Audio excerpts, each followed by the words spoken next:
People aren't just visiting South Carolina anymore. They're packing up and staying.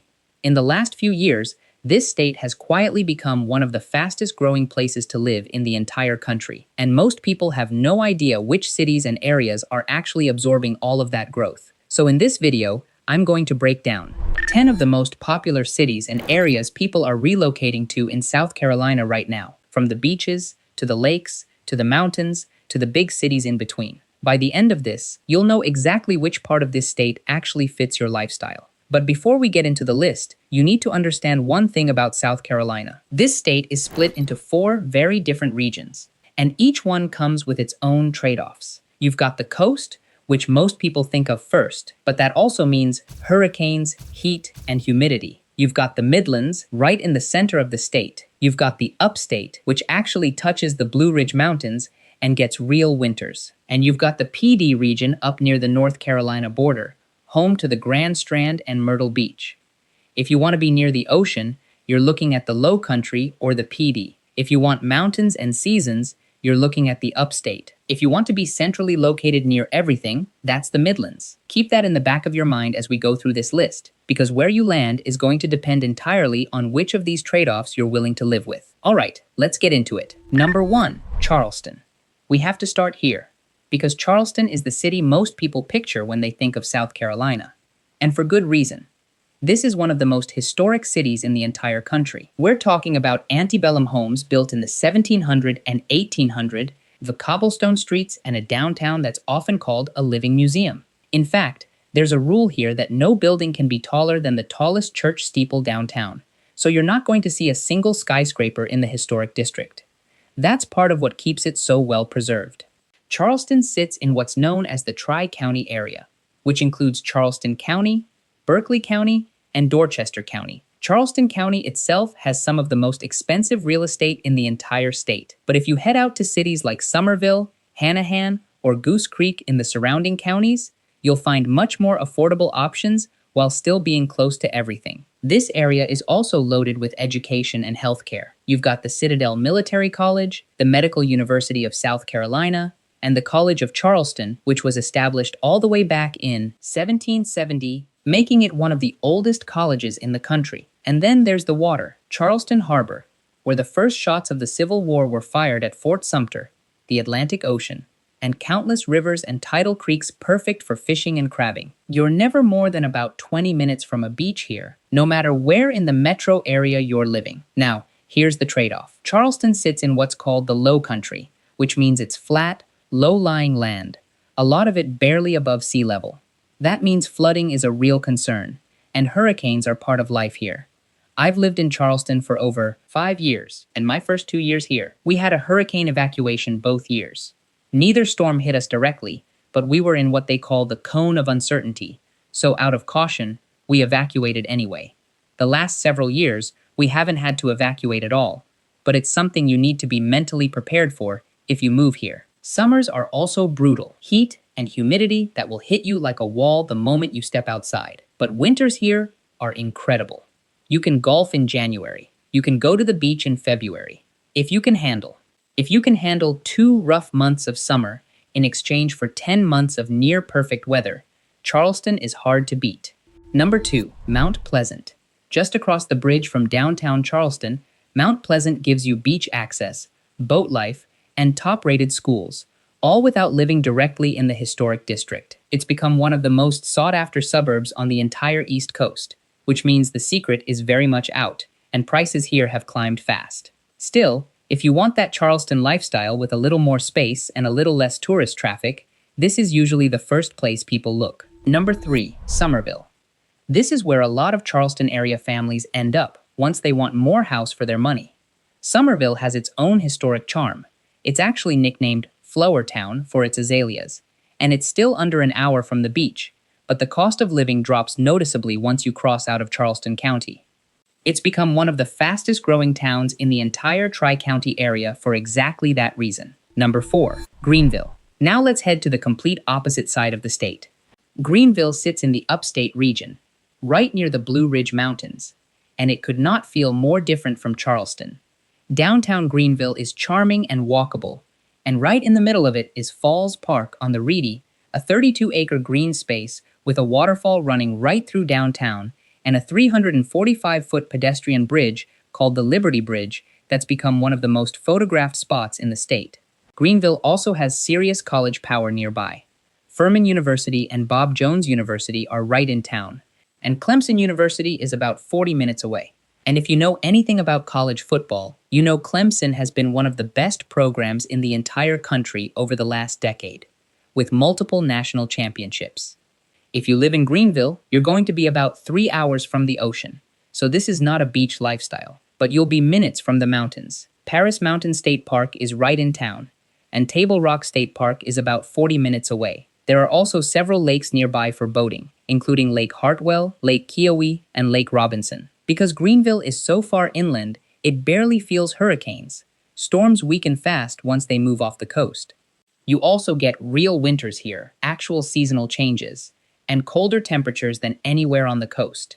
And Greenville is centrally located to a surprising number of major cities. You're within about 2.5 hours of Atlanta, Charlotte, Asheville, Columbia, and Augusta, Georgia, home of the Masters. For a lot of people relocating from up north, Greenville hits a sweet spot.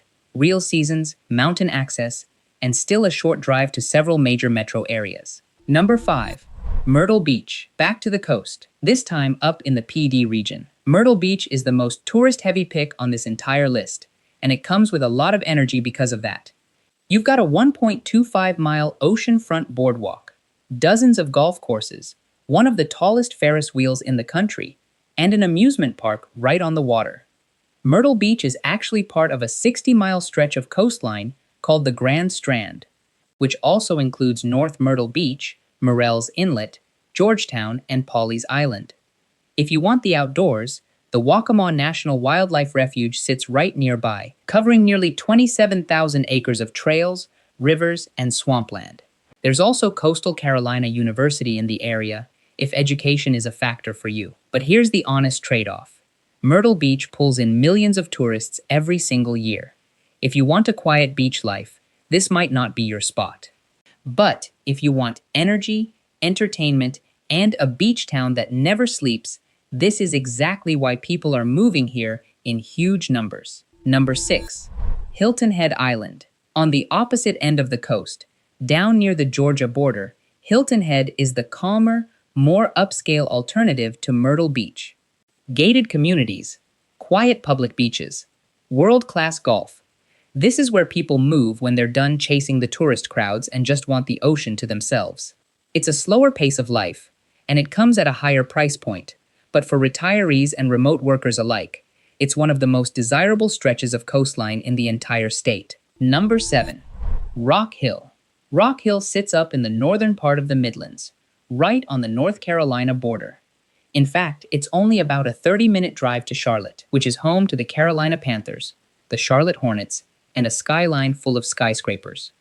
That means you get South Carolina's lower cost of living and lower taxes, while still having easy access to a major city's job market, airport, and entertainment. Rock Hill itself is a charming college town, home to Winthrop University and a campus of the University of South Carolina. Carowinds Amusement Park is right nearby if you've got a family. And if you're in the area around the holidays, it's worth driving over to McCadenville, just across the border in North Carolina. They call it Christmas Town, USA, and it's become a tradition for a lot of local families. Rock Hill also sits near Lake Wylie, a 12,000-acre lake with over 300 miles of shoreline. You won't be near the ocean here, but you're not far from the mountains either, and that Charlotte proximity is exactly why this area has been exploding in growth. Number 8. Columbia. Right in the dead center of the state sits Columbia, South Carolina's capital. Columbia has one of the largest downtown skylines in the state, and its location might be its biggest selling point. You're within about 2 hours of the mountains, the beaches, Charlotte, Greenville, and Augusta, Georgia. It's genuinely one of the most centrally located cities in the entire Southeast. Columbia is home to the University of South Carolina and the Gamecocks, and if you spend any time in this state, you'll quickly learn that most people here are either die-hard Gamecock fans or die-hard Clemson Tiger fans, and when those two teams play each other, it practically shuts down the state. There's a lot to do here too. The Riverbanks Zoo and Garden, the South Carolina State Museum, Congaree National Park, and the State House itself. Columbia also has a heavy Civil War history. Late in the war, Union General William Sherman marched his army through the Carolinas, following a scorched earth policy, and a huge portion of Columbia's historic buildings were burned to the ground. Some antebellum homes did survive, and a lot of the city has since been rebuilt, but it's a very different historic feel than what you'll find in Charleston. Columbia also sits right next to Lake Murray, a 50,000-acre lake with over 650 miles of shoreline, which brings us to our next stop. Number 9. Lake Murray, Chapin. If you want waterfront living without giving up access to a city, this is the move. Chapin and the surrounding Lake Murray communities put you 15 to 20 minutes from downtown Columbia, but the second you get home, you're looking at open water. It's become a favorite for people who want a slower pace during the week, but don't want to sacrifice a short commute. South Carolina actually has a lot of lake living options beyond Lake Murray. Near Charleston, you've got Lake Marion and Lake Moultrie. Lake Marion is the largest lake in the state, surrounded by small towns and full of campgrounds, and you're usually about 50 to 90 minutes from downtown Charleston depending on where you land. Near Rock Hill, there's Lake Wiley. And down near the Georgia border, you've got Clark Hill Lake, also known as Thurman Lake, and Lake Hartwell near Anderson, close to Greenville. Fair warning if lake life is calling your name. Alligators are common in South Carolina's lakes and ponds. Attacks are extremely rare, but they are absolutely part of the scenery. Number 10. Beaufort and Port Royal. Down in the Low Country, south of Charleston, Beaufort and Port Royal offer that same historic, moss-draped charm without Charleston's crowds or price tag. It's quieter, it's slower, and it's become a favorite for people who want the low country lifestyle without the tourist traffic. If you love the idea of camping right near the beach, Hunting Island State Park is nearby and lets you bring an RV and set up practically on the sand. One of the few spots in the state where you can do that. So here's the real question after everything we just covered. Which one of these actually fits your life?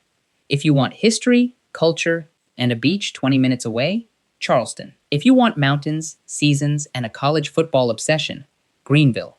If you want a lake in your backyard and a short drive to the capital, Chapin.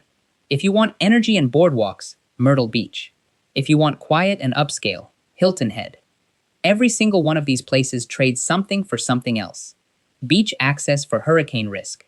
Mountain views for a 3-hour drive to the ocean. Big city energy for a longer commute. Small town quiet for fewer job opportunities. There's no perfect answer here. There's only the answer that's right for how you actually want to live. And that's really the story behind South Carolina's growth right now. It's not one city pulling everyone in. It's 10 completely different lifestyles, all packed into one state, and people all over the country are finally starting to figure that out. If you're thinking about making the move yourself, let me know in the comments which one of these 10 made your list. And if you found this helpful, subscribe, because I'll be covering more of these areas, including a full breakdown of every beach town in South Carolina, very soon.